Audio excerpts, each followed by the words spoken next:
Delusions of Superiority.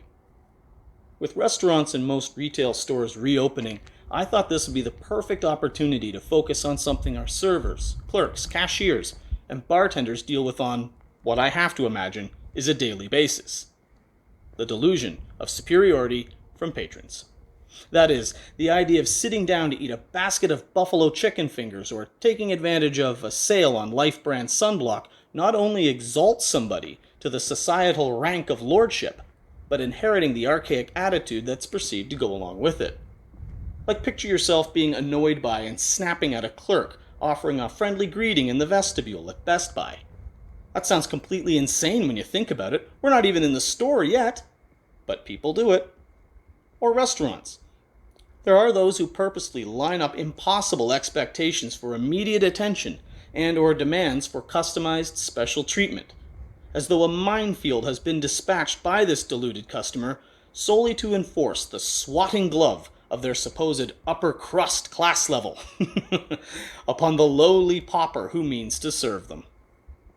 I'm reminded of something back when I was a child wherein this one kid would bring a sack of sour gumballs to school. Yeah, he didn't bring them to give away and share, he brought them to turn his equals into his lessers and make them dance, so to speak. But I'm diverting. How about looking at things like this? Now that we've had a good feel for what life is like without our cashiers and servers, maybe we can all do our part in helping this trend of power tripping decline. And I recommend humanizing people. So from a conversation flex standpoint, getting in a bit of small talk. If things aren't too busy, that usually does the trick. Ask a clothing store clerk for a second opinion on that jacket you're trying on. Let the grocery cashier in on your secret to the perfect pot of chili, or tell a bartender a funny story you read online, I don't know. Even something as mundane as the weather has a refreshing back to normal vibe. This whole idea of class levels is 99% a mirage anyway. If anybody truly does have a higher station in life, they likely aren't standing in line at the Dollarama or waiting on a $20 steak special. Now, it's great for me to say all of this, and I would imagine just about everybody is in agreement that this sort of behavior is bad. But I know that it's built into our instinct. However faint it might be, it's there. So when we have cause to be displeased, the temptation to take our frustrations out on somebody who is obligated by their employer to absorb it all very much exists.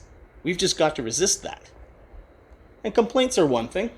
Sometimes the operations, products, and services we expect even very little from can let us down, and we have a right to be responsible consumers, but even then, there is no divide between us and them.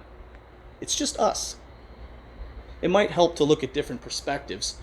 First would be to check in with yourself and ask, is this something I need to communicate right now?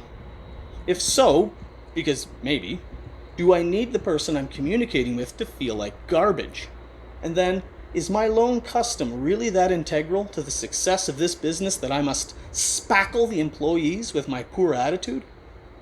I mean, if the answer to that question is yes, at least be conscious of it, I guess. The second part, though, would be to see things outwardly and imagine what onlookers will think when they witness somebody carrying on over, I don't know, unwanted tomato slices on their hamburger. These witnesses are probably going to laugh at you, and then they're going to sympathize with the server almost every time, even if you were technically in the right. Or try to imagine the fact that you'd be giving somebody a story to tell about you, about the customer who left a 0 tip on a $50 lunch because their diet Sprite was a bit flat, or who stormed away in a frothing huff after threatening to call and name names to the Better Business Bureau over the availability of a $14 peppermill on the last day of a sale. I could go on and on, I really could, but in a nutshell, it's not 1750, none of us is the Earl of Sheffield, nobody is a serf or vagabond for which to be horsewhipped. Let's all just be tremendously classy, grateful, and make wallet-forward judgments.